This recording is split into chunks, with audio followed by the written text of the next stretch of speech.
Ta-da! So, welcome to this workshop about Pluto finally re-entering Aquarius, because actually Pluto already entered Aquarius for a very short time last year. Now we're going to see all the timelines. But now it's official and once for all. That's the reason why the first time he entered, I was thinking about like doing a workshop, but I was like, that's going to be just a glimpse. Now that it's finally in for good, we can have a proper, real idea of how to deal with the just next 20 years. So this is quite a long-term process. So let's look at this together. I have a presentation as usual. So for those of you that are new here, there is always some presentation with some graphic design here and there. If you have any questions, just write them in the chat. We're gonna start from an analysis of what's gonna happen on a collective level, and then from the collective, we're gonna move into the individual one. Because when we're working with planets like Pluto, Neptune, Uranus, these are called generational planets. So as you can see from the name, has to do with the generation at large. So if we don't understand how this is going to impact us at a bigger level, just mute yourself. This is going to impact us like on a collective level. It's going to be a bit difficult to understand the individual impact. Okay, cool, amazing. So where we at? So for where we are starting, let's bring a bit of a context. So first of all, we have to consider that Pluto takes about 248 years to do a full journey.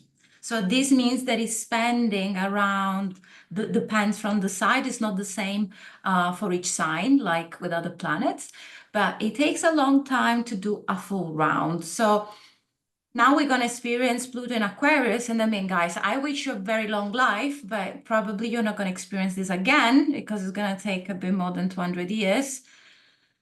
I mean, okay, the Pluto in Aquarius, we're gonna go on with the progress and technology, and probably is gonna get into Terminator, but I think age 105 would be more than enough for me, realistically, even 75. So this is one in a lifetime experience. Why do we need to look at the sorts of transits? So how do we grow on a collective level? So there is a cyclical distraction that we need in order to understand certain things. So you see, now Pluto is entering Aquarius and something's going to happen. Then Pluto is going to move into Pisces and some other things going to happen. So you don't need like to freak out like the world is going to end, because I've been reading some things online. It's just like, oh God, okay, no, it's fine. There are some things that we constantly need to work on. There are some things that we're going to be challenged about in order to grow as a society. How do we do this? I mean, through things that's going to die. There's a reason why also here there are these very cute mushrooms that I think it's one of the best way to imagine Pluto. So it's the place of compass, it's the place of death. But as our lovely mushrooms are teaching us, out of the compass, then there is all this microcosm that is just keeping on showing up. Yeah. So Pluto is doing something there. So Pluto has to do with the underworld. So we're going to have to go to the underworld altogether. So first, we're going to go down, and then we're just going to merge all together. So every time that Pluto is entering a new sign, the very beginning, it's going to be exactly the most exciting in terms of expansion, but this is needed in order to understand which are the treasures that are there. You know, when we're working with Pluto and also we're working with Saturn, there is a certain level of like pain we have to deal with, because we don't get stuff if we don't suffer, right? Like once we get used to things, we just don't appreciate them much anymore. And Pluto and Saturn know this. It's like in order to understand that, we're gonna have some experiences around our power challenged. So, and Pluto has been in the sign of Capricorn until literally, probably 10 minutes ago. So it's time to move on the next collective transformation. Now, timelines. So first time, 23rd of March, 2023. First time that Pluto entered Aquarius, it stopped at 0, like not even 1 degree of Aquarius, and then retrograde back into Capricorn. Then Aquarius from 19th of November 2024. So today is the day in which it's going to be in an Aquarius to stay. Then in 2043, it's going to move to Pisces for a while. It's going to go a bit for Aquarius, and then it's going to officially move to Pisces in 2044. So as you can see here, this is going to be a long journey. So for those of you that go like strong Aquarius placements, we're going to see this later. It's not that you're going to spend between now and 2044 processing Jesus. This would be a bit exhausting, right? I mean, I got my son in Aquarius first degree. So I'm one of the first row, like one of the ones that is going to sacrifice into this Pluto's journey. I hope I'm going to be fine with that in a couple of years. So this doesn't mean that if you have anything going on in Aquarius, that's going to last for 20 years, okay? Cool. So before understanding what's going to happen next, we always need some context. What happened in the previous episodes, right? So let's see the beginning of this new season. Let's start with a recap. So what did we learn during Pluto in Capricorn age? So we said that Pluto entered Capricorn in 2008 until literally today. And, this is also a question that you can start asking yourselves. Like, if you're looking at all the things that you really didn't appreciate about the society, which are the things that come to your mind? Which are the dark spots? Which are the places in which you really grew a certain level of disillusionment? Yeah. So what we learn, transformation of social structures, corporation, authority, what has been established. Capricorn has to do with the status quo, traditional authorities, banks, politicians, my my parents. It's just like all those things that represent an authority, police, state. Can we all agree that have been declined globally? Like, even if I think about this in very simple terms, I think most of us until 3-4 years ago would have been easy to say, it's like, yeah, I vote for the left, I vote for the right. And now slowly, we are coming to this realization. It is like, you know what? It doesn't matter. Those people look incredibly corrupted. So this is the idea of Capricorn. It's like, I could see most of you like nodding. At least this is where I'm at. Because I've been like in a very big and deep political journey. And I'm like, these people at this point is greed. Like we know that with in power is not acting most of the times out of a place of purity. So we collectively realize outdated. Check. Second thing, we change the structure of traditional work. We're working 9 to 5 and we are producing for the capitalistic wheel. Pluto made us notice, especially towards the end, towards the last years, because as I said, at the beginning, we're going to have to go deep into the themes, and then at the end, things going to start falling apart. We start seeing the cracks in traditional systems. So many of us in the last years just move remotely and no one wants to go back to the office. It's like, yeah, what for? And the elite. Capricorn, Saturn, I'm in power, you are not. So we've been working with the 1%. Now we are looking at them. Like the conversation is really there. Because we've been having this whole vision of like, you can become a billionaire. And I'm already seeing this also in social media. If we're seeing people that are successful and that are just drinking champagne and that are super cool yachts, what is the general feeling that we got now? It's like, okay, I mean, is that needed? That kind of ostentation that probably until 10 years ago was really cool. It's like, yeah, I want to be like these people. I want to become a millionaire. In general, on a collective level, this desire is disappearing. So we are seeing this greed, and this is impossible to ignore. We agree with that? Shaking hands? Okay, we got some wild agreement there. So now what we're moving from is this idea of state. So we realize like we've seen all the cracks in the state, but Aquarius 11th house has to do with the corporations. And this is something that we can already see. I mean, when we think about the governments, really many times they are a service of bigger corporational schemes. And this is one of the things we're going to have to work with the Aquarian age. yeah, we're having the free market, and then we're having these giants. Yeah, my parents used to watch TV. It's like, oh my God, they're so dated, but we are so much better. We are all watching Netflix though. We are watching the same things again. So you see, it's another level of dealing with this mass hypnosis. Yeah. So things that we want to consider now that Pluto is moving into Aquarius. First, financial systems and the distribution of wealth. Universal basic income, it may be an option, new economic paradigm that we want to bring in, probably financial institutions working more with tech-centric models. I mean, there is also this conversation about the blockchain and how this is gonna work out on a more statal level. There's been already some countries that are working actively with the blockchain. The ethics of technology, the centralization, redefinition of authority. So the world as we've been knowing it until now, if someone is unmuted, please mute yourself.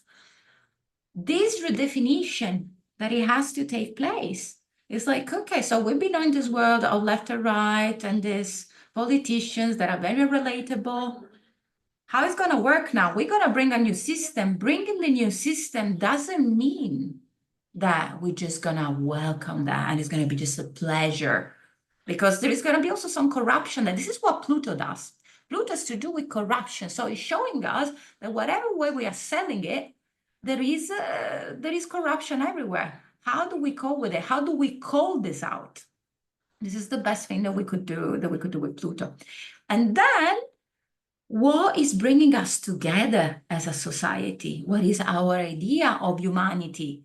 So we're talking about transhumanism, yes or no? These connections, like the connection with technology, merging with technology, yes or no? Again, there's no ultimate answer. In order to find an answer, we're going to have to go through all this Pluto cycle. Because probably, yeah, we're going to try to go very close to the machine, but we're going to see what the real limits are, because we have no idea yet. So at the moment, we can have all these conversations around technology, but guys, we don't have the data. Pluto in Aquarius is going to give us the data. If we're looking at what happened in the previous episodes of Pluto in Aquarius, I'm just going to pick two that are quite interesting. It's like in 2086, we had this cultural trade flourishing across Europe. So there is this cultural revolution that is typical of Aquarius, and we got a big change around block printing. I mean, block printing, boom, completely changed the way in which we relate with the environment. So you see some of the progress like that is for good. And then the last time that Pluto was in Aquarius, and also when I had a note to that, it was the times of revolutions: American Revolution, French Revolution, Enlightenment, questioning like church, individualism, science, like now it just turned into scientism, considering the middle class as a potential like part of the system, like in France, we go like the three-part system, monarchy as it was, is like, you know what, maybe it's not working anymore. At the same time, though, disclaimer, I saw lots of my colleagues be like, oh, this happened during the last time Pluto was there, it's going to happen again. It doesn't work that way. We had different planets that are generational planets. One is Pluto, so we're going to see the corruption. Then we got Uranus, and then we got Neptune. So we have to look at three of them together in order to understand what is going to happen.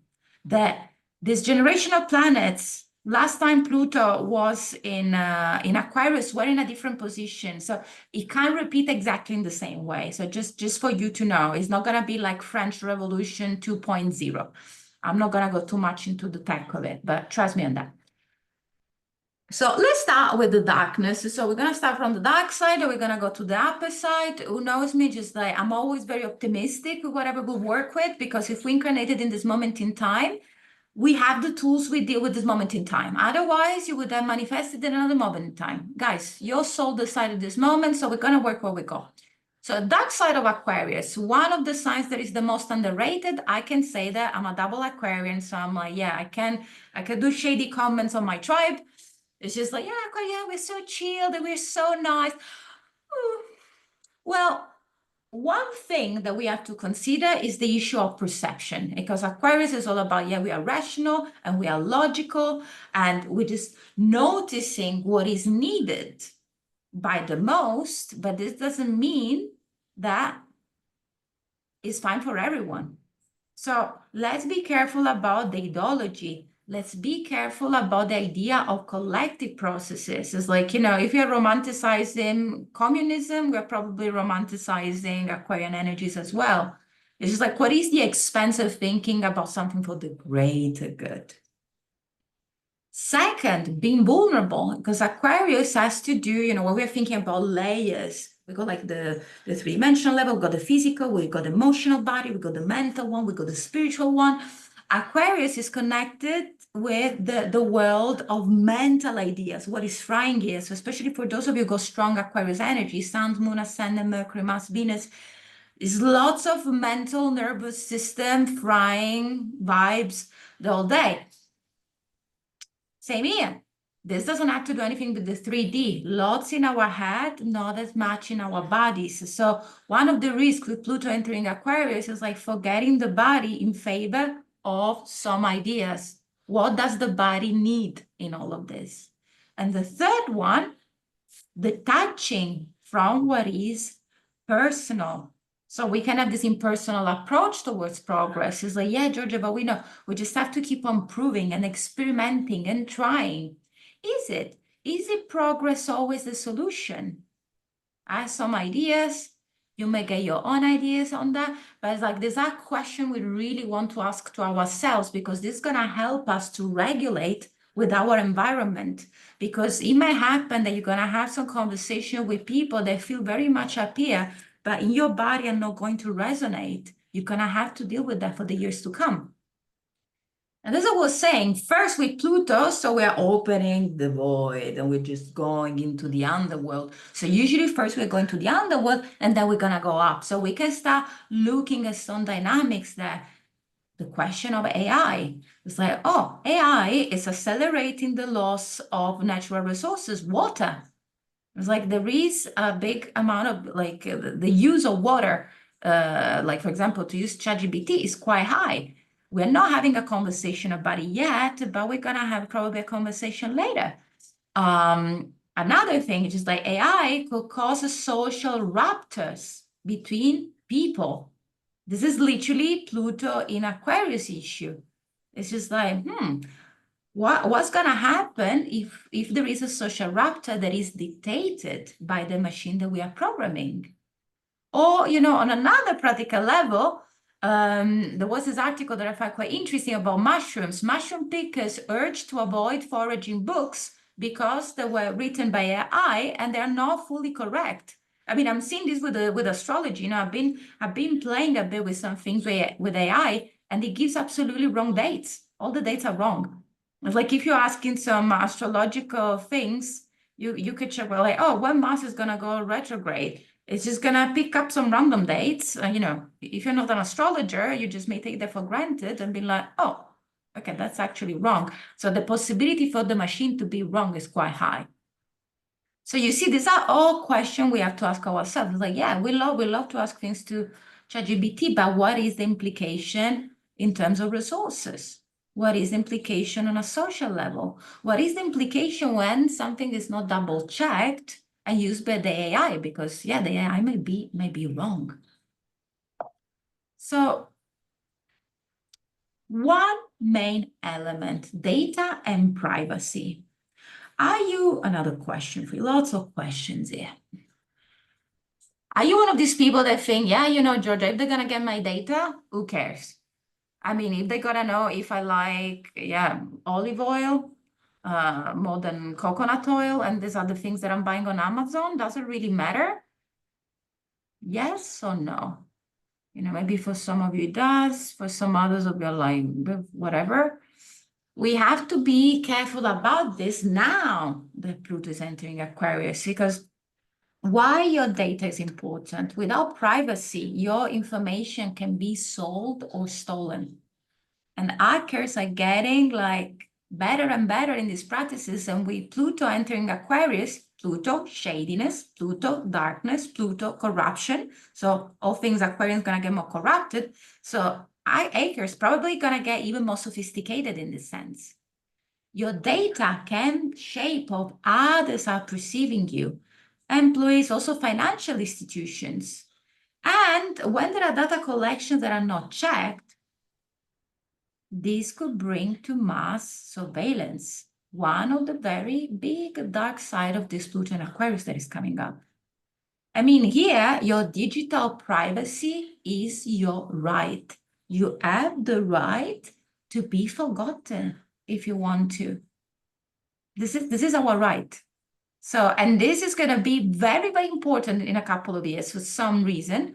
So how can we deal with it? Some practical tips and tricks. So first, using a second email address when you're dealing with online services. So that really helps for tracking your data. I will also suggest you Proton Mail. Proton Mail is encrypted, is a super Aquarian, lovely decentralized project. So I would suggest you to get an email on Proton Mail and using this as secondary email address when you're signing for things. Second thing, you want to get a two-factor authentication. So usually you get a code on your phone. These are all things you can look up online that are for free. So you go an authenticator. Why do we need an authenticator? It's like a second password. Because with Pluto entering Aquarius, it's going to get a way more sophisticated, the way like to probably steal your identity. It could be easier. So better safe than sorry, right? Again, we want to protect our privacy. Third thing, look at the privacy setting of social media accounts. You could do this with Meta, you could do this on Instagram. It's just like you just have to flag like some options. Again, Google it. Using a VPN, like a VPN, it looks like you are connected from anywhere. So they won't be able to check your browsing history and limit the access on your smartphone. So just put like some codes or something. I'm not really for the digital print. That's another conversation. But those are like some small tricks that we can use. I got this conversation with my father that actually I got scammed. My father is 70 plus, so it's part of the Pluto and Leo generation. He got an email and he thought it was like the National Italian Postal Service, and they just sent some data. Because he was like, yeah, they sent me this email. And I'm like, no, I don't think it works this way. And then we checked the email, and the email was like at like Google, like hotmail.com. So then, we had to go to the police or whatever, but it looked very legit. It looked very, very like, not, it looked very sophisticated. So if someone else has some other tips, feel free to put this in the chat. We are in this together. So what are we entering? The time wave zero. So we got this amazing philosopher, anthropologist. This is lovely Terence McKenna. He had this idea about the flow of time. So that the time is not linear, and there are like those cycles of novelty, so new things and habits, stability. So we're going between things that are new and things that are old. So what he was believing was that as time is progressing, the universe is generating more and more amount of novelty.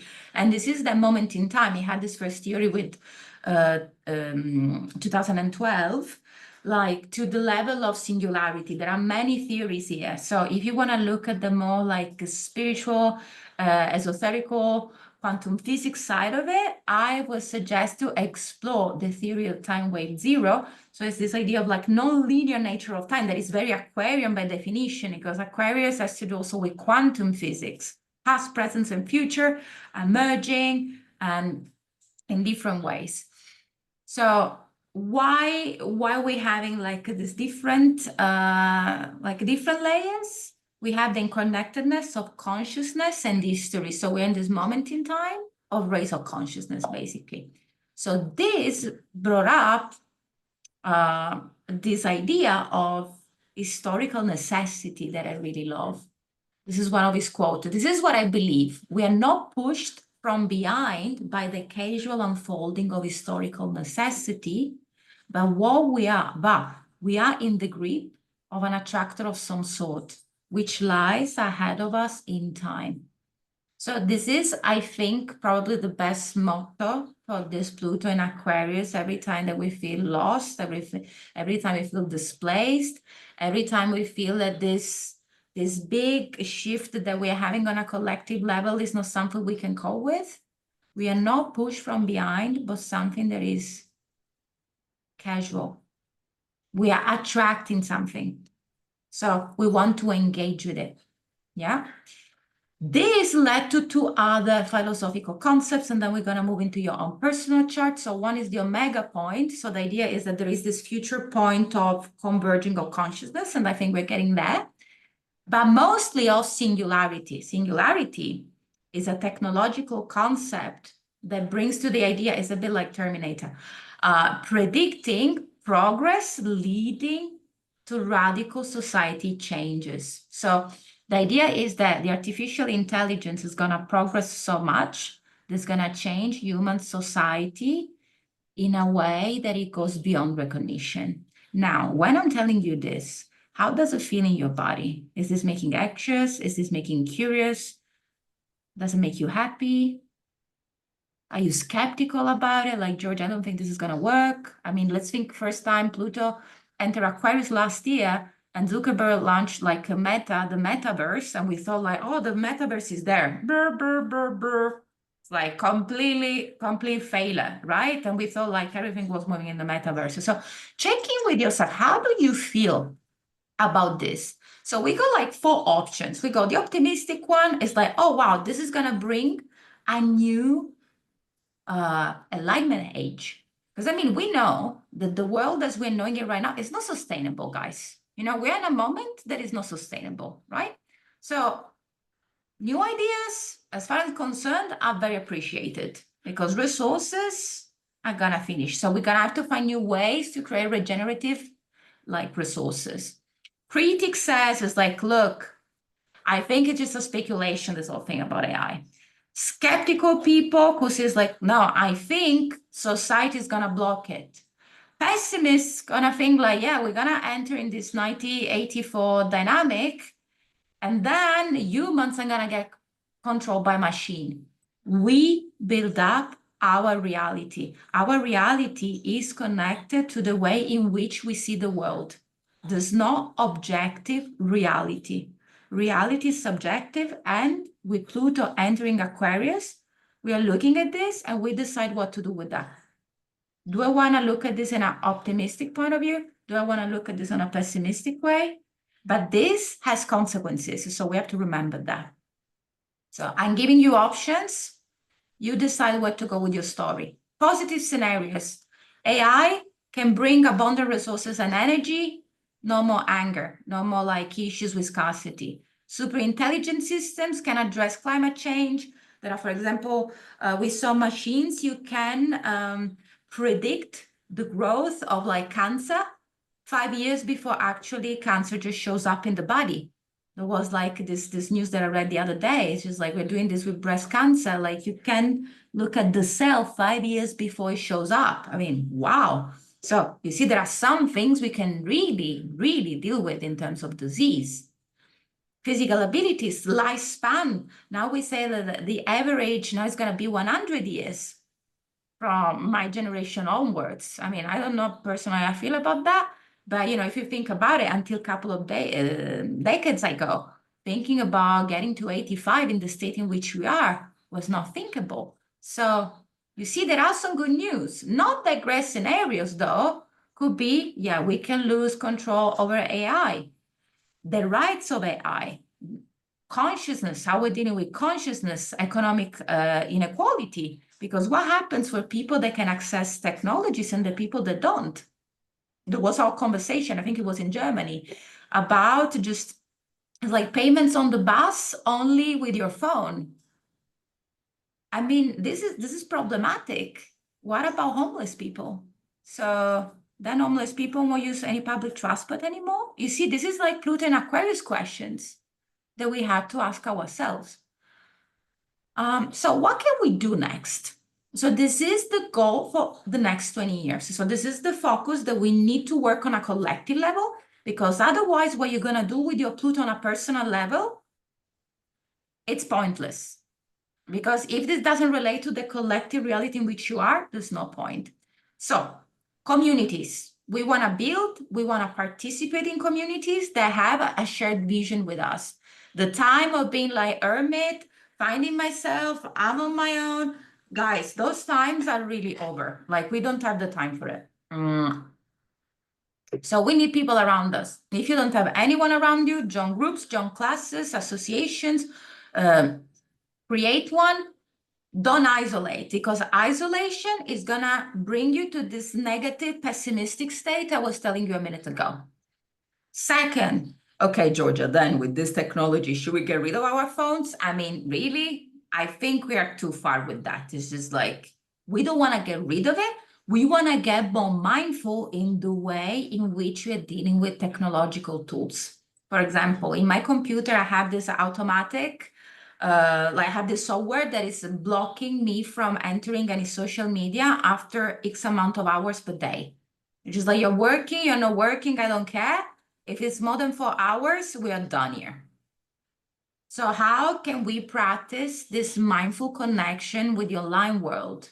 How much of this time you're spending that is allocated for reading, watching a documentary, or you're doing like doom scrolling? Apps, the apps that we want to use, the centralized apps. Now there is a new one that is like Twitter, but it's decentralized. So I want to check that out, because all these ones that we have in that are controlled by Meta, they have many limits. So there are going to be new apps coming up, and using your own brain, because Aquarius is the power of the group, but is also the potential repressive power of the group. I mean, we can also see what happened in the last years with COVID. We may agree, we may disagree. I don't care. But we saw what happened there when Saturn was in Aquarius, us and them. Those people are stupid. These people are doing this and that. Keep your own focus, especially if you don't agree, speak up. That's the time. Now, this had to do with the social context. I'm gonna look in the chat in the meantime. Now, you're gonna need your natal chart. If you don't have your natal chart, go on astro.com, discuss your own chart for free. So I'm just gonna look at the chat very quickly. So I give you this 30 seconds to put your chart in front of you. So you see, most of us are feeling anxious. We got some colleagues with lots of Aquarius, like anxious and excited. Yeah, that's the thing. We want to bring, there are some fears, because Pluto literally has to do with our fears. It has to do with the things we don't want to look at. So I expect this fear to be there, but what do we want to do with fear? We want to look at it. So we want to have a plan. On a collective level, you see some people say it's going to be good.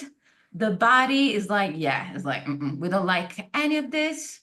I am in liking what it is. This is giving an illusion that it's a human versus machine, while the truth is human working with machine to deceive other humans. A very interesting point, Kai, here.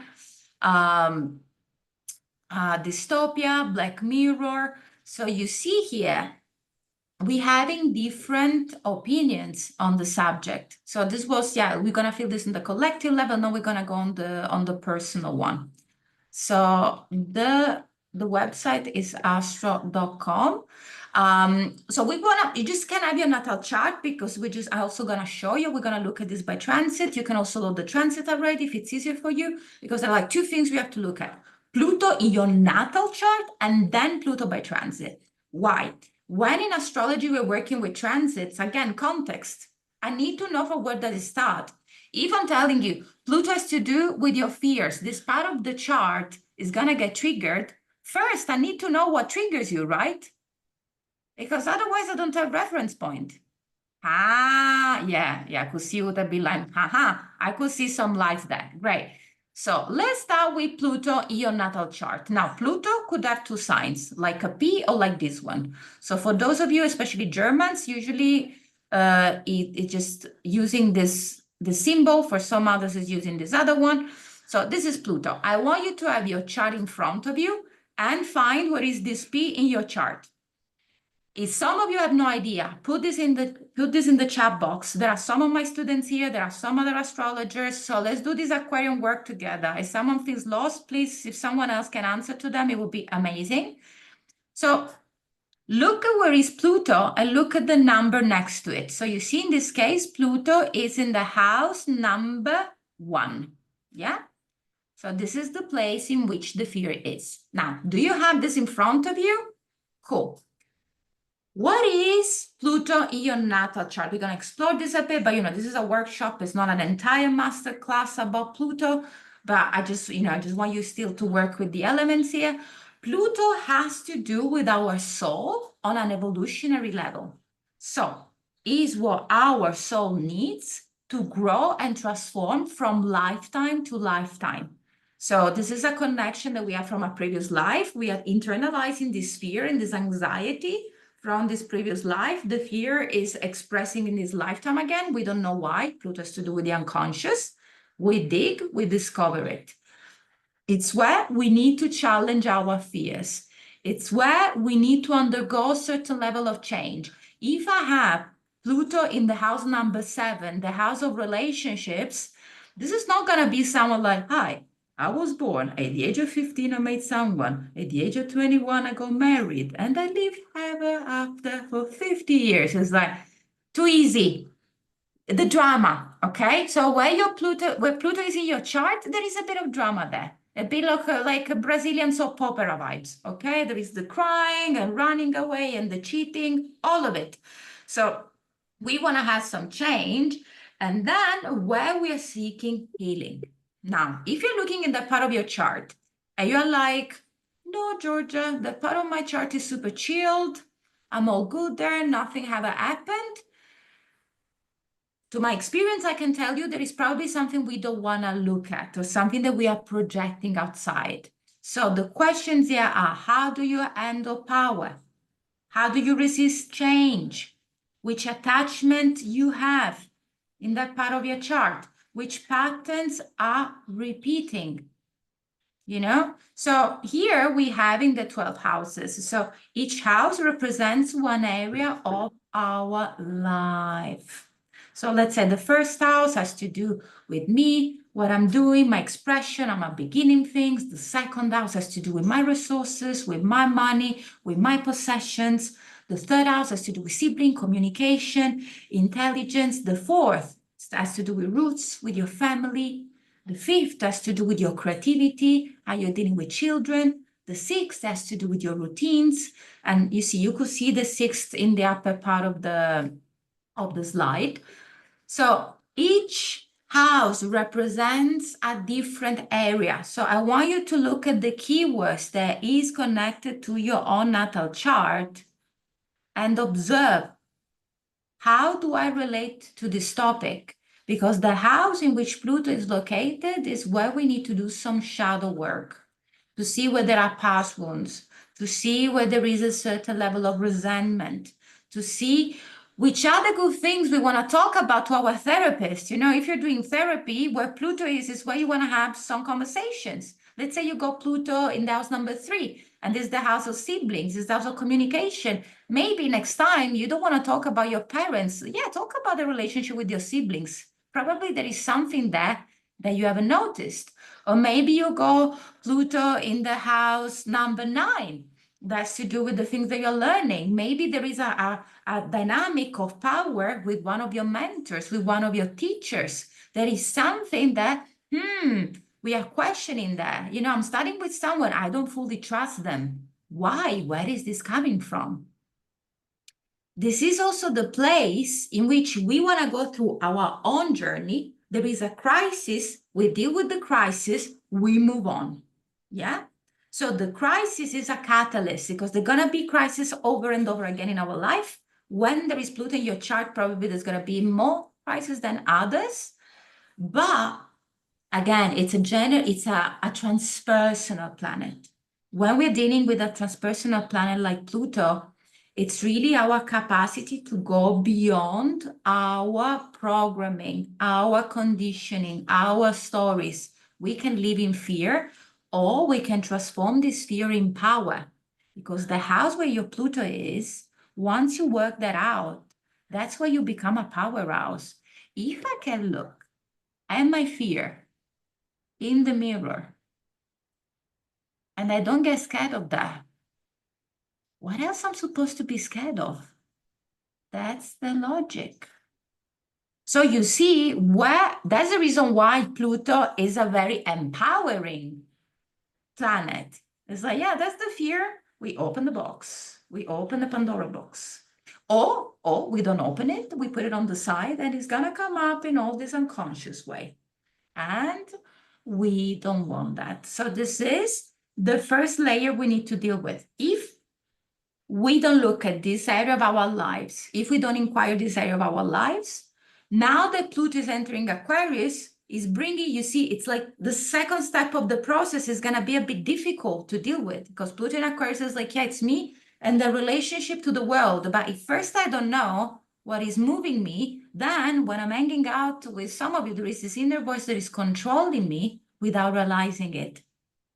Is what I'm saying, like, is what I'm saying makes sense? I'm just looking quickly in the chat.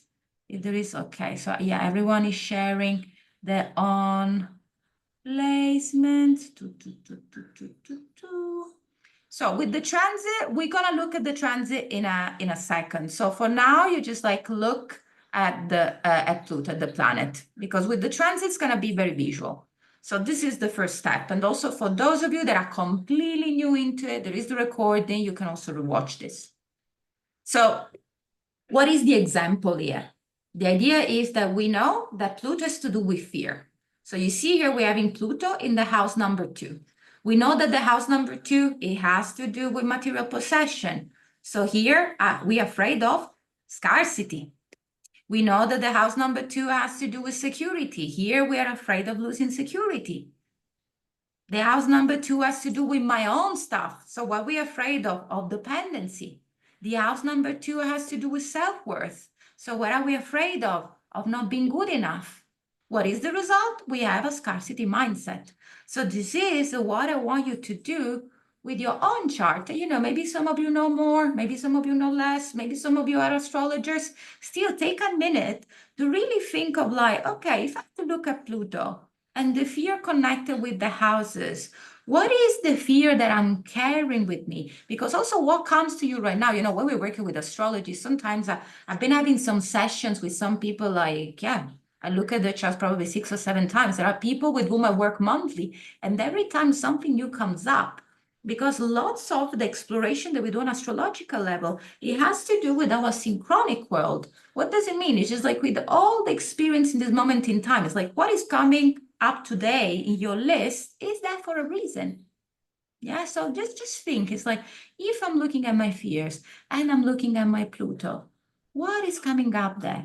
Let's say you got Pluto in the house number 10, and we knew that now we discovered that it's the house of profession, it's the house of work. I have a fear of not being respected in my own field, of not having what it takes to be in charge, of being like punished by the people that are in power. This is the process. And then we're looking at the signs. So you see here it's in Libra. If we want to add an extra step for those of you that are a bit more advanced. So what is Libra? Libra is about peace. So here we're having a fear of conflict. Libra is about relationships. Is the fear of rejection in relationships. Libra is about, yeah, everything has to be balanced, of losing independence in partnership. So taking the wrong choices is like the Libra dilemma. So if we put these two things together, it's like, oh, so here we're having a fear of financial imbalance in our relationships, of the fear of compromising, which are our values. So take some time with yourself today, and also, you know, just go back to it in the upcoming days. If I have to look at this, and if you don't know any astrology, also, yeah, use Google. It's like, yeah, Pluto, 6th house. Or just look at the 6th house and just put like fear of something. So this is our starting point. Okay, we are there? Are we there more or less? Good. So I'm thinking. That's the process. Now, we want to look where is Aquarius in your natal chart. So this is how we look at the transit. This is the sign of Aquarius here. You see the waves. So look in which house or houses Aquarius is located in your chart because this is gonna be the place in which we're gonna shake a bit of your world. So here we're having a very, very, very small portion of the third house and a big portion of the fourth house. So in this example, we can say the first part is here with the third house, and then the rest goes up in the fourth. So these are the two areas that are gonna change in the upcoming years. So once you find this, like with the area which is Aquarius, at the moment you don't need to calculate the transit because you see it here. And with astro.com, it's very self-explanatory. So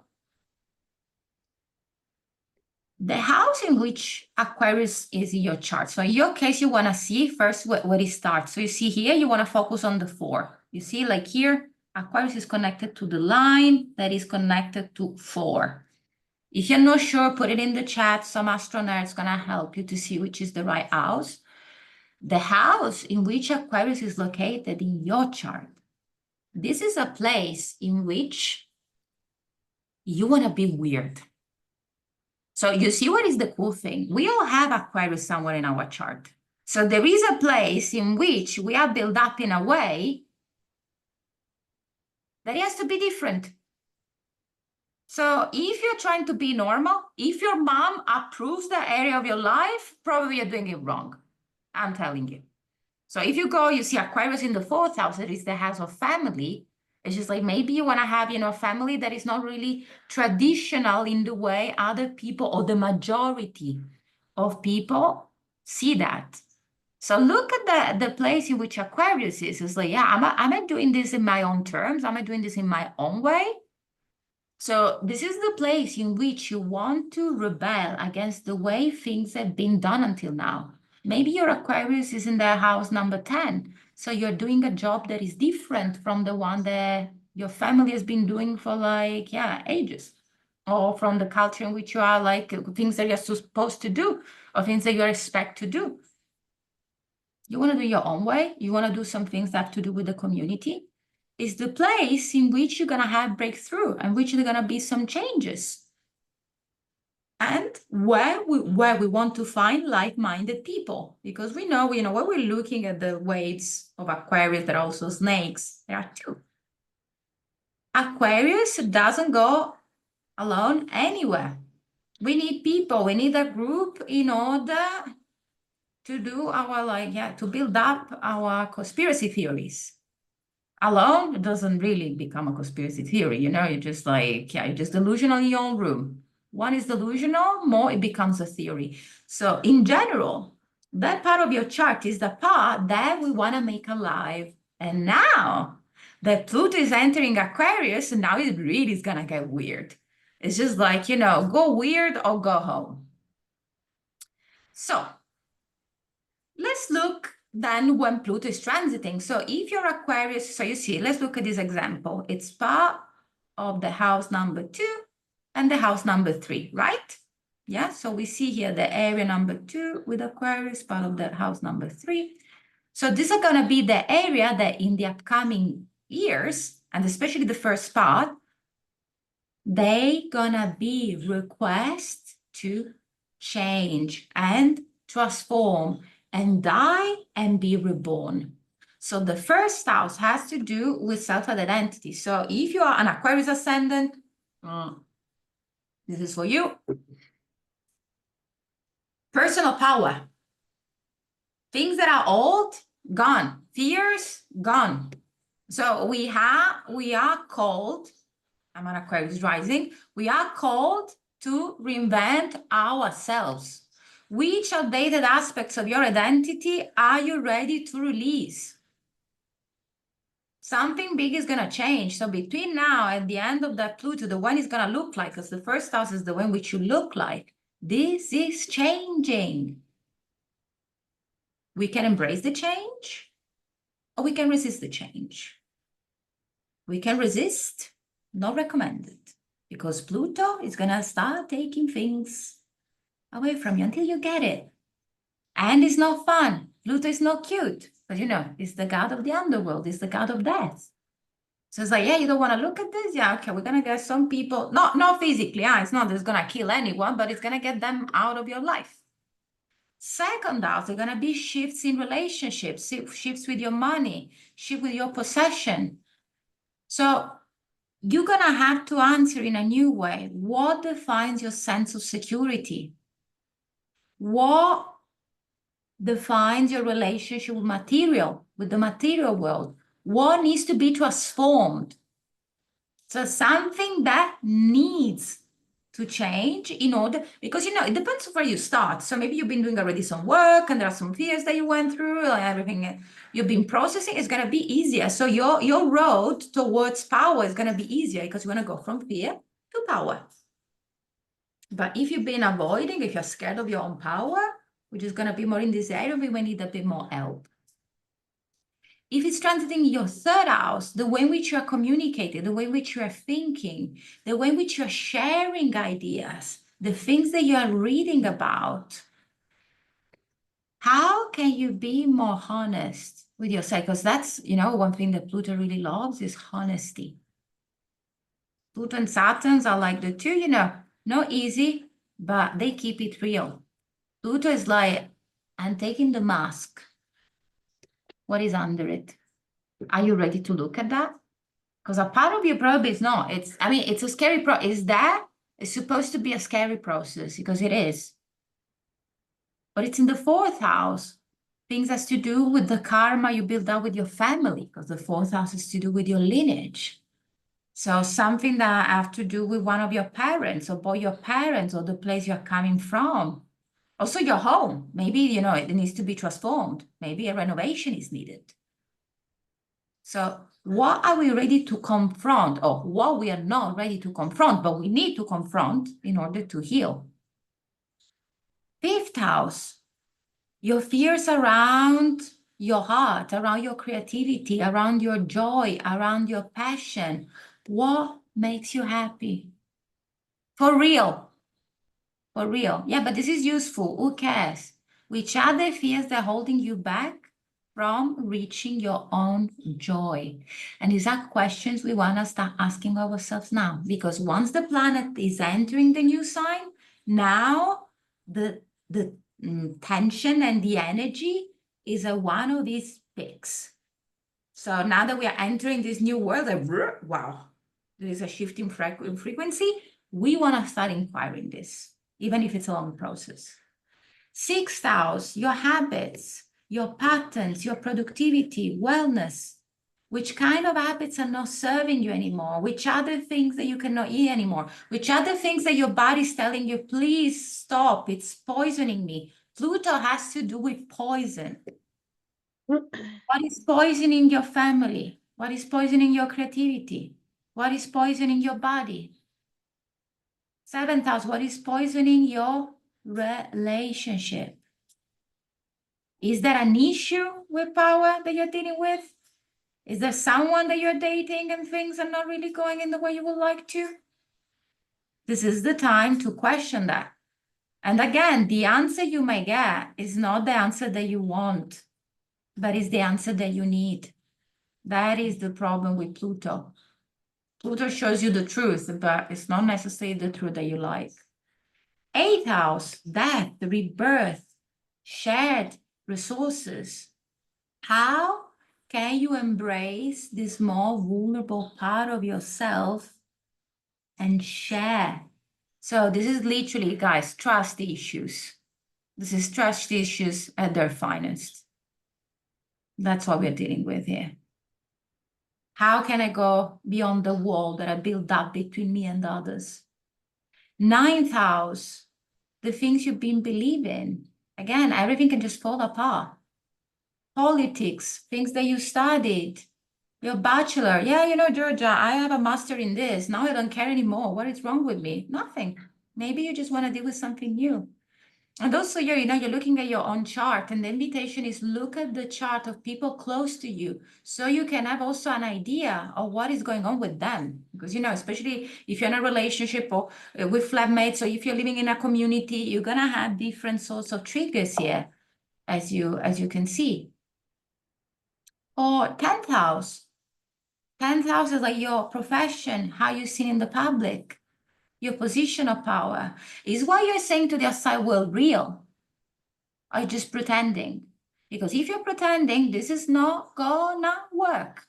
Because Pluto is gonna show your true colors. So again, honesty. There's no choice. There's no other option. It's not Jupiter. Oh, we have lots of options. We create visions. We manifest. Nah. 11th house, community, groups, collective transformation.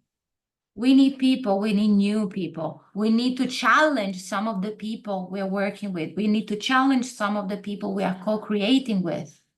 How can you create a better future for your community? You're part of this group. You don't like who is in charge because you feel they're full of Ray, get in charge. Yeah. Just take responsibility. To health house, the woo-woo, your spiritual growth, trauma, self-sabotage, all the things you cannot really define in the three-dimensional world, which hidden, unresolved fears you are carrying with you, which are the things that you're ready to release on an energetic level, maybe with a shamanic journey, with a family constellation, with a rebirth practice, with hypnotherapy, all 12 house things. We are not solving this overnight because we know it's a slow process, but we have to be open with curiosity for what is about to come. This process is going to be stronger for some people more than others. Some of you read about it already with Pluto leaving a Capricorn. It was like, oh, if Pluto is leaving Capricorn, people that got things in Capricorn, Cancer, Aries, and Libra now are free. So you see, it's not one sign, it's four. So if you have any planets in Aquarius or Leo, this collective transition is talking to you. Because on a collective level, there are moments in which we have to step into power and there are moments of rest. So we have our inner seasons, right? So for people that go some strong Aquarius and Leo stuff, we are in the forefront. So we've been called to deliver something. Not much of a choice. So a person that doesn't have any Aquarius or Leo, we see there are also two more signs that we're going to look at, they may relax a bit more. So we're going to have a bit more intensity. If you have planets in Aquarius, these planets going to get super uber authentic. I got my sun in the first degree of Aquarius, so I already started experiencing this last year. All my life as I knew it completely fell apart, literally all of it. On a psychological level, has been experiencing the dark night of the soul. And now that I'm start putting some things together, because I know I can't romanticize this for you because we're talking about the dark planet of them all, is incredibly empowering because I'm start seeing like literally what my power is or the things that I want to do or the things that I don't want to do. And it's extremely liberating, but I don't really know to explain this. You know, now that I'm living this, I'm like, oh, I see. So if you're having any planet in Aquarius, you're going to see what is the reality of that energy. Like if you haven't been giving much to the collective, having something in Aquarius, you're going to be called for it. And now you cannot step back. It's not for you, it's for the collective. If you're not providing a service, you're doing a service to the collective. So parts of the identity, ciao, gone. If you're having planets in Leo, the planets in Leo are going to have a reality check because Leo has to do with me. Aquarius has to do with us. So we're going to have to be open for that planet to see, it's like, okay, how can this thing can serve everyone? Let's say I have a Venus in Leo. So, right, the way in which Venus has to do with relating. It's just like, I want to work more on how to relate with others in a way that feels healthy. Connecting with others in a way that feels healthy. So all the planets they have in Aquarius or Leo, they want to have more attention than others. Because, you know, when you're looking at your chart is not always active 100%. Some planets on the front, some planets on the back. So if you have planets in Leo and Aquarius, they want to take the front seat of your own personal car of planets, and some others just could stay on the back for now. Different on work if you got planets in Taurus and Scorpio. So the 4 that are under revision are Aquarius, Leo, Taurus, and Scorpio. Especially got Sun, Moon, and the Ascendant. You're gonna feel the impact, but it's just more, it's a different sort of transformation. Because Pluto is gonna challenge, because Taurus is about comfort, right? If I have Venus in Taurus, I like nice things. I like my house, I like my nice clothes, right? Pluto is about discomfort. So with these two things come like that together, if you've been very resistant to change, if you've been super attached to something that is something that Taurus loves, it's like, yeah, this is my mug and this is going to be my mug for the 25 years. I'm going to buy another 5 mugs because it's nice to have a collection of mugs. And Pluto is going to be like, no, maybe you don't need 5. Maybe you need 3. Maybe you just need 1. But I want to ask you in the first place, why are you getting 5? So if we're having, like, for example, a sun in Taurus, it's just like, what gives you security? Who you are? Ooh, we're going to go into this psychic, deep journey. If you have in Scorpio is a bit easier because Pluto and Scorpio have similar energies. Pluto is connected to Scorpio. So it's speaking like, it's the same gang. So that Pluto is like, breathe, relax. We gotta have to interact with the outside world. It's just like, you gotta be vulnerable. There's no choice here. Scorpio, Aquarius, let yourself be seen from others. Let this part of you be seen from others, because otherwise it's gonna make you very unhappy. And we don't want that. So for example, if you go like, I don't know, Jupiter in Scorpio, your growth comes from looking at these fears that we have. I'm afraid of losing things. What are you afraid of? Are you afraid of losing who? Are you afraid of losing someone? Great. Be vulnerable. Talk to them. Confront them. Because what Scorpio does, Scorpio never attacks, always defends, always reacts. Here, the reaction is not enough anymore. Okay? Now, so if you got planets in these 4 signs, or if you also got your ascendant there, we gotta do the work. The sun, your power. The moon, there's gonna be some shift around your emotions. This upheaval is gonna lead you to healing. With Mercury, you're gonna change the way in which you think. You're gonna change the way in which you talk. Maybe even your tone of voice, the way in which you're studying, the people you're studying with. With Venus, you're having relationships that are not really based on honesty, that are not really authentic. Out. Mars, there is a conflict. Great. Let's go for it. Let's bring that in. Yeah. Jupiter, your worldview is just like you've been in a bubble. If you got Jupiter in one of these 4 signs, it's like, this is a call. It's like, hey, are you sure that your worldview is having like a full comprehension of what is going around you? Because maybe not. With Saturn, fears, limits, which are your limits? Because you see, we're working with limits, fear, and failure. Wow. So people that go, for example, Saturn in Taurus or Saturn in Leo, interesting time I had to see which are your limitations and accepting them. Uranus, things that are outdated, it's a bit different with generational ones. It's not as intense as the other ones. Neptune, waking up from your illusion. So we're going to go from illusion to disillusion. And if you have Pluto, connecting with Pluto, for those of you who got Pluto in Scorpio, and there's many of you here, I can see from the average age, karmic themes, your life purpose. Here it's very important to look at your natal Pluto, and it's like, hey, those fears, now we're going to look at them.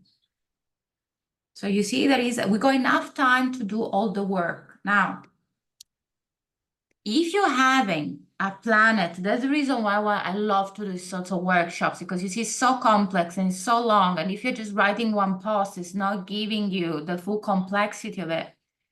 If you have, let's say, let's take a chart here.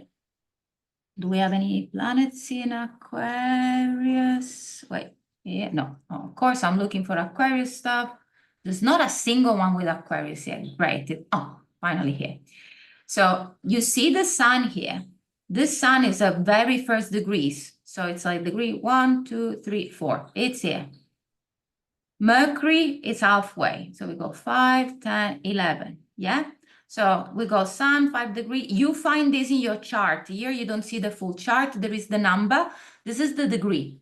Why is important to look at the degree? Because you could see if this transformation is coming sooner or later.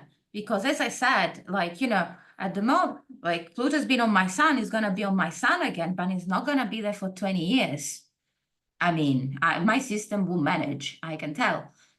It's like here, if you go planets between 0 and 7 degrees, so Pluto is going to be the first 7 degrees of Aquarius in the next 3 years. So when you're looking at your Aquarius area, your Aquarius house, the first part until 2027 is the first 7 degrees. Same with the planets. Maybe you have the sun at 6 degrees of Aquarius. Oh yeah, this is a business we're going to sort out in the next 3 years. But maybe you got the sun at 25 degrees. Guys, get comfy. 20, 39, you know what I mean? So that's the reason why some of you were like panicking. It's just like, no, you're going to feel more the collective, what we're talking about, but on a personal level, we're not there. If you go things between 7 and 10, it's going to be here. I'm going to put this slide in the follow-up recording. So you also have all of them. So you could have a bit of an idea of like what's going to come next. You know, when I look at my chart, like 15 years ago, I knew like 2023, 2024 would be highly transformative. It's like, oh my God, what's going to happen in my life with Pluto going on my sun? Who knows? Same here, you could have a bit of a preview. If you have planets between 11 and 12 degrees, 2023, 30, 33, sorry, 15, 18 degrees, 33, 36. So always put this into perspective. So if you don't have any planets in Aquarius, it's completely fine. None of your planets going to go under the dark, like the journey of the soul. And there's a dark Harley. It's fine, guys. Really, it's okay. Like it's not needed. You're good. So we look at the degrees and we have a timeline. Okay, so this is going to be in the material. So now where we are at, the questions are, which is the role you want to play on a collective level? And if honestly, you're like, Georgia, I don't care about the collective. I haven't done anything about the collective. I don't resonate with the collective. This is not going to be sustainable anymore. You have to look at what is around you. Like Pluto entering Aquarius is forcing you. Which role do you want to play? Do you want to be one providing guidance, one providing support? You know, for me, I'm like, I want to provide support to people. I know I can do that.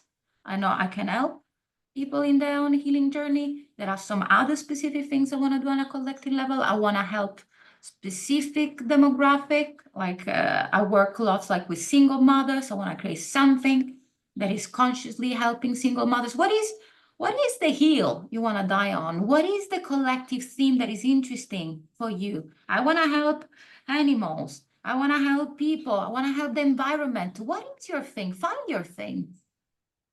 And how can you connect with like-minded people to make something happen? How can you connect with others in other people? How can you use the online world for that? Because in many ways, and I see this working online, I mean, I grow amazing friendships all over the world. It's like I'm going to Lisbon in 2 days to work with someone that was my client, and then we did a couple of things together, and then we realized like, yeah, you know, we want to work together. Amazing. So there are so many things we could do in the online world. I see this with my students. It's just like they're starting from different corners of the world and they come up together. How can you use the technological tool at your own advantage? Demonizing technology in this moment in time is pointless. Like we are too We're too much in it. So, you know, if you cannot fight it, make friends with it, right? And which are the beliefs that you have around technology, community, progress you need to transform? What is your limiting belief? You know, I've been working on these questions myself in these weeks. I've been like, yeah, what is my ideal community? Sometimes I feel like, oh, I'm not sure I'll never find a community that is suitable for me because of the things that I'm thinking or the way that I'm feeling or the lifestyle that I have. It's a story. It's really a story. It's just like, oh, okay. So if we turn the limiting belief into something else, it's like I have the power to choose the space and the boundary with the community I want to engage with. So what is your story around this topic? If you feel lonely in this moment of your life, in which way you're contributing towards your own loneliness and how this could be changed? Yeah, so this is where we're at. Look, what is your natal Pluto? Look at the houses in which Aquarius is in your natal chart and think, how can I take this energy and offer it to the outside world? Good. So we want to move from social loneliness to communities. And then with communities, we're going to learn the limits of communities, because this is going to be the steps. You know, with Pluto, we're going to see the whole range of it. I'm alone. I'm finding my people. I'm seeing the issues of being with people. If I'm going to this group thinking, I'm going to rebel. And then I'm going to find the balance by the end of Pluto in Aquarius, 2043, between personal uniqueness and collective responsibility. So this is the game we've been asked to play on. Get out there, be part of the community, see which are the limits, call them out. Don't get into this cultish vibe, because I mean, you're gonna see, that's the thing with Pluto Aquarius, you're gonna see that those cultish situations won't have a long life, because we are getting self-awareness. Yeah. Peppy your genius. Be open to become this new version, because I mean, you don't know what the version is. I don't know no one knows what this version is. And it's gonna take some time. Good. Saying that, I want to allocate just 10 more minutes for those who want for some comments or Q&A. So I'm looking through the chat if there is something there is unclear. So with those transiting. So with this, yeah, because all of you are sharing some personal placements, is there something specific that you want to ask, you want me to answer? More general, you know, like I don't want to go into single analysis, like something that could be relevant for the whole group. Are the life areas connected to the houses ruled by these signs gonna go through these dynamics, or they're all again activated if there are planets? No, they're gonna be activated if there is planets or not. So I don't know, with Taurus, no. So like Taurus, Scorpio, Leo are fine. Aquarius, if you have planets or not, this is going to be shaken anyway. Thank you for the question. It's a very good question. So Taurus, Scorpio, and Leo are activated if there are planets there. Yeah. Then I will send a PDF for a couple of things. I don't send a PDF of everything for reasons of copyright. I got my things like copied other things before, so I had to protect my own work. That's part of the Pluto and Aquarius business with the online world. But if there are some specific piece of information you want to get, just let me know. There is the recording that you can rewatch as many times as you want. Karen, you raise your hand. What's your question? First of all, hello, my dear. So I just want to make a comment, actually, because I'm thinking about this transition of Pluto into Aquarius today, and we just had this, in the United States. It just was interesting how we had this election that was just. I'm sure you heard about it. I'm not going to get into it, but I thought that the timing of the election and then the transition of Pluto, leaving a Capricorn and going into Aquarius, I thought that was just like incredible. The timing couldn't have been more perfect. You know what I mean? Oh, yeah. The way And that if it became collective, was if it you look amazing. at the chart of Trump, Trump as a Sun Uranus conjunction is literally the archetype of this Aquarian unpredictable energy, with whatever then, because that's unpredictable. If you're looking at that, if you're thinking like there was a party that was in power for 4 years, and it doesn't matter what we believe politically or not. For me, it was very interesting when there was this conversation, and Kamala Harris was like, if I'm gonna get in power, I'm gonna do this thing, and the part of me was like, but you are in power right now. And then when you're looking all this all things with Trump, that we agree or not, they have this Aquarian quality of like, we don't know. It's really the Sun Uranus, everything could change any minute. So for this moment in time, I could see why there is this person in power for sure. Absolutely. And but that's the also the timing of it was November 5th, and so Pluto's leaving Capricorn, going into Aquarius, the age of Aquarius. It was just like, wow, I'm blown away by the timing of the whole thing, and I had confidence that Trump is going to win because it was a collective, for the people type thing, the way things are moving. And I was like, wow, this is so fascinating, the way that the universe or the cosmos were just like right there, right Oh in yeah, time. when we're looking at this, you see, that's why when we look at generational things and we look at the collective, the resonance that we see of the things that happen on a collective level is unbelievable. Like, for example, when Pluto was discovered, there is the planet of Psyche. It was the same year in which Freud came out with psychoanalysis. So literally, we have like this whole this macro dimension that comes down to us. Is like now we are ready to see something that's been there in the first place. Because the idea that we have of an invention is not something that is created; it's something that is discovered. So it's already there. We're just tuned in with that. We're just ready to see that. Well, then And the now, yeah. truth and all that, now the truth is all coming out. I mean, it's so profound. How the truth is coming out about so many things. I mean, it's just shaking up. I'm an Aquarian as well, and Uranus and stuff. I was like, wow, this is just so profound. I was so stuck in that whole cosmic thing, So evolution of let's see things. what's going to unfold. Thank you, Karen. Yeah, sure.